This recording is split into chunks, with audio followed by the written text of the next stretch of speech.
In terms of the songs, then, because some of the songs, you say, are from a while back. Yeah. How do well, what was the time span? What was the oldest song, for instance? Um, Trying to think of what the oldest song would be. I mean, I'm pretty sure there's a song on that record. I mean, Hollow Crown and Last Words and Terrified were all written around the same kind of time frame. And And that was, sorry, that was right as you were starting to get into the I music guess so, industry. yeah. Um, I guess so. Um, and then I think the rest of the songs kind of came about in the months and years following that, you know? Okay. And it's strange because I've written quite a lot of songs, but then the first album felt like it had to be a certain representation of a thing, you know? And it's exciting because it's like, this is this, and this is the last 4 years of my life in many respects. But then, you know, the last 4 years of my life have been other things that will carry forward in the future as well, you know? So it's just a fascinating like embodiment of, you know, that time in music. And it took a while because, you know, these things are difficult, you know? And you know, it's really crazy to come through that experience and actually have a physical representation of it, like a body of work that you can look at and think, oh, that is what has been created from this time, you know. In that respect, does each of the songs have a certain flashbulb memory for it? For instance, it makes you think of a certain time, place. Yeah, absolutely.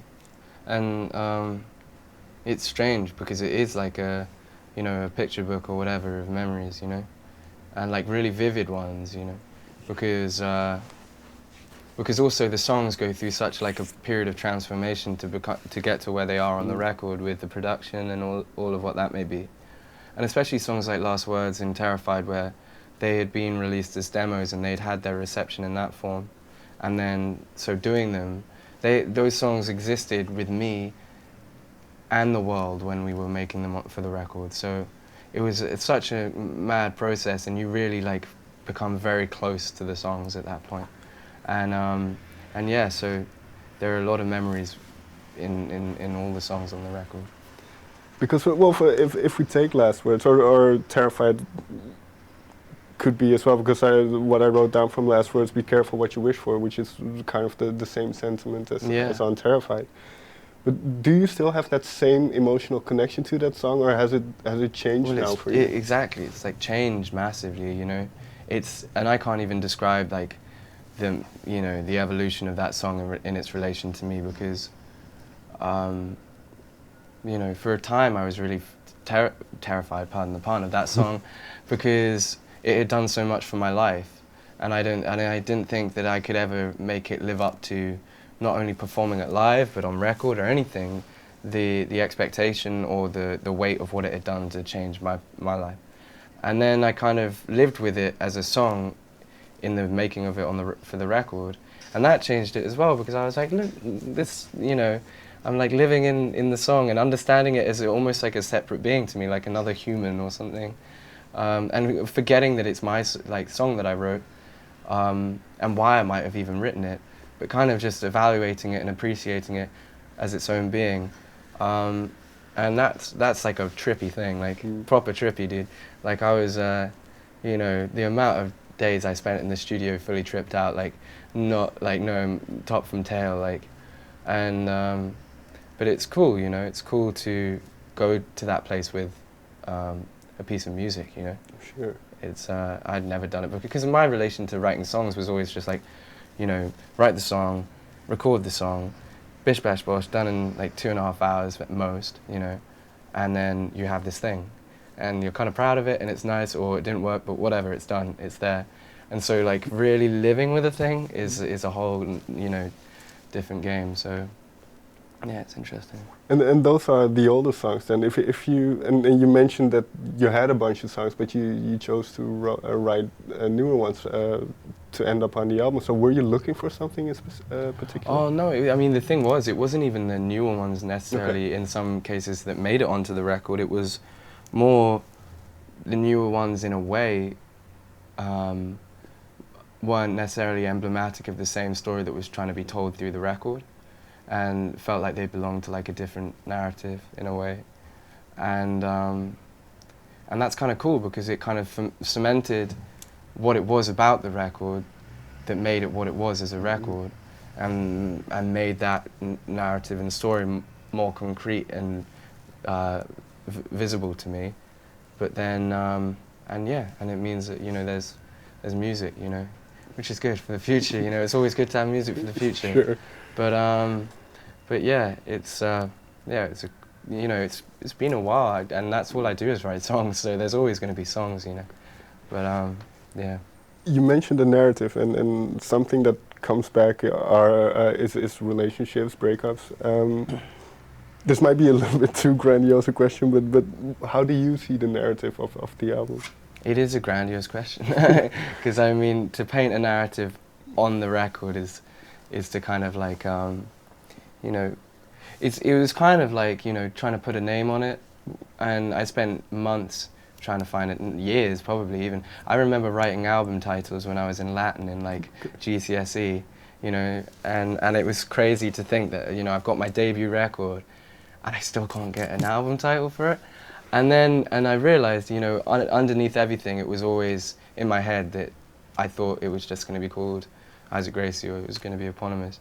And then it became clear that that's what it was. It was, and in that respect, it's like the narrative of the record is, you know, my life in relation to music over the last like few years, like the journey of that time, and the discoveries that I've made, the pain that I felt, and the heartbreak and the love or whatever. So you know, that's kind of what it encapsulates. Finally then, because you mentioned kind of the pain and going through writing from a very much personal perspective. Yeah. Was that easy? Did that come easy to you to kind of expose your own thoughts and feelings? Yeah, because I think, and I say yeah, like it's just like,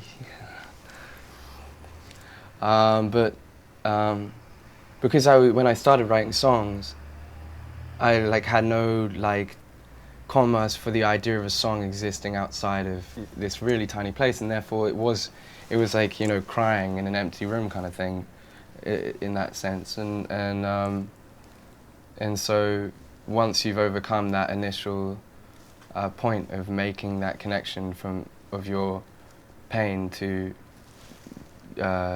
putting it down in writing or in music, then that's the thing that I feel like you don't lose or whatever. That's not, and performing that pain, or you know, unveiling that pain in a song for people to hear, or playing it live is like I find like a beautiful thing and not a challenging thing, because oftentimes people will share emotions, you know, and I have been through the same things, and it's not an exclusive thing of my own to express my heartbreak or whatever. It's a communicative thing of like a universal awareness to, you know, suffering, and so, which makes it sound grandiose, but it is like this thing that it's not supposed to be precious to me, and or whatever. It's supposed to have been precious to me, and now is there as a like communicative thing more than anything.